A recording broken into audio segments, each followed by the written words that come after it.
Peace and blessings in this corner boxing 24. Good afternoon, everybody.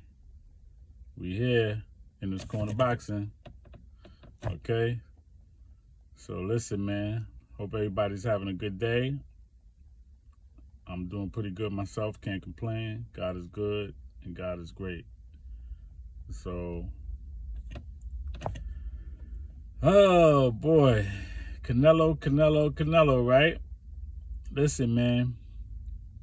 Canelo Alvarez challenged for that 175-pound belt last night, and he came up short.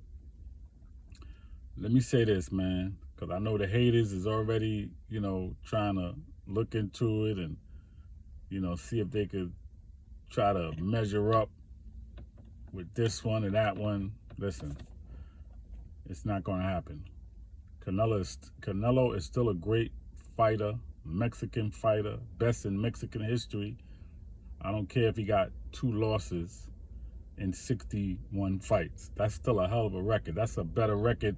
He got the best record in boxing besides if you're just undefeated. But with 61 fights under his belt, who would have 61 fights under their belt in this day and time and not be undefeated?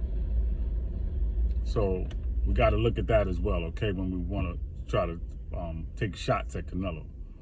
I saw a lot of things last night. First of all, I want to say congratulations to Dimitry Bivol because he fought a good fight. They had a good game plan, and that's what it takes in boxing. If you got a good game plan, it'll work. It can work, and it did work last night against Canelo. Now, again, I like, what Dimitry Bivol did. Showed a lot of heart, a lot of grit. You know what I'm saying? He boxed good. He counted Canelo. His defense was good. He moved around the ring. So he did a lot of things, okay? Now, Canelo has fought all the different styles over the years. So he's used to boxes, punches, tall, long, strong. He's done it all. But to me, 175 is not the weight for Canelo. It's 160 to 168. That's his height. That's his reach. That's his limit, I'm saying. Got to remember, Canelo has nothing to be ashamed about. He came from 147. 147 to 154 to 160 to 168 to 170. That's 5 divisions, man. Okay, he came from 147. So he got nothing to be ashamed about, all right? He got 39 knockouts in 61 fights. That's still a hell of a record, okay? But let me just say what I saw last night. I watched the fight with people who not even regular boxing fans, who are casual fans, who don't even watch boxing on the regular. And even they mentioned, man, Canelo looked tired. Yeah, Canelo looked tired. And I think it had a lot to do with that weight. You can't go up and down in weight like that. You fighting at 160, you fighting at 168, then you're going to go up to 175, then you're going to go back down, then you're going to go back up. Remember, his last fight was 168. He did the 175 thing, he came back down, he was successful, but that don't mean it's going to keep happening if you keep playing with your body like that with the weight. Roy Jones is a prime example, right? He went up to heavyweight, put on all that muscle, then he came back down to 175 in 6 months, 8 months, and fought Tarver and struggled. Barely got out of that fight. Then the second fight was 6 months, and what happened? Got knocked cold out. Then he fought Glenn Johnson. 4 months after that, what happened? Got knocked cold out. See?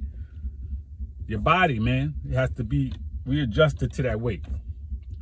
So Canelo, to me, his limit is 168. 175 is not for him. Okay, even though he went up and he had fought Rocky Fielding, listen, he got a break with that. All right, but that don't mean that you could stay there. You can't keep doing that. And I hope he learned his lesson from that. Okay, he was chasing greatness, though. I get it. There's nothing wrong with that. But you're already great. You came from 147. You champion at 154, 160, 168. Man, that's great right there. You know what I'm saying? But I get it. he wanted to do something different. And he did it, and he tried, and it didn't work out. Now they got a rematch clause. I think he could beat Bivol in a rematch because there's things that he could do better. I don't see what Bivol could do any better. He fought the way he fought a good fight, but Canelo could do better. Canelo could, number one, his defense could be better. His defense wasn't on point. He wasn't slipping, moving, ducking, dodging. He stood on the rope a lot, telling them to come. When do you see Canelo do that? He don't do that. So Canelo could definitely do better with his defense. He could do better with his counter punching. He didn't really counter Bivol. You know what I'm saying? Bivol was the counter puncher. Canelo, that's his bread and butter. He wasn't countering. So he could do better with that. He could do better with his movement around the ring.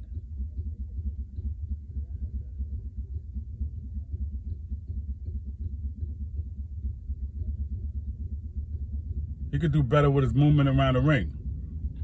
Okay? Pardon me. So there's a few things that he could do better. He could do better with his defense. He could do better with his counter punching, with his movement, and his placing his punches. He usually, his time his shots. You know what I mean? He throw his hook. He throw his body. He throw his jab. He wasn't doing none of that. He was hitting Bivol in the arms. He really wasn't even getting in the body. It says by CompuBox he only landed 76 punches. That's ridiculous for Canelo. In a 12-round fight? Come on, man. That's not Canelo. So I think it's a combination of the weight. And it just seemed like he was off, man. He seemed like, I think it's really much of it is the weight because he didn't have no snap on his punches to me. He didn't have no sharpness. It didn't have no effect. Like the punches wasn't landing crisp, strong. Like it just wasn't there, man. And he looked tired. He looked winded from the beginning. So I just feel like, 175, do your rematch. Stay away from 175. It's just not for you. You conquered the other ones. You undisputed at 168, man. You good. And you made good money last night. You made a lot of money last night. Canelo made over $50 million last night between the fight and the pay-per-view. So he good. So all you haters and naysayers that want to, Errol Spence and all this, and Errol Spence still can't do nothing with Canelo. If Canelo fight him at 168, he's a beast. Canelo will walk him down and do what the hell he wants to do. Okay, so no, Errol Spence don't have a shot with Canelo. Charlo still gets beat. Benavidez, I still think he beats Benavidez because Benavidez is a different fighter from Bivol anyway.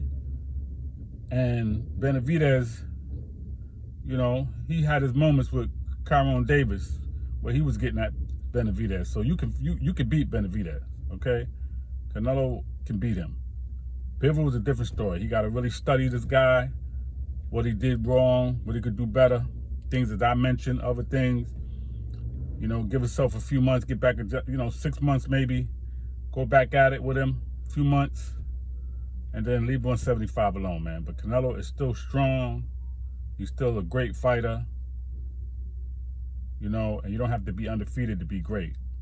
And 2 losses ain't going to kill you, especially when you're the type of fighter that he is, okay, and what he's done in boxing, okay? So that's all I really got.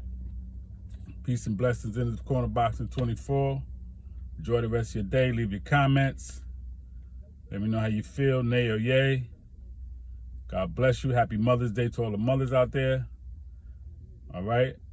Subscribe to the page in this corner boxing 24. Peace and blessings.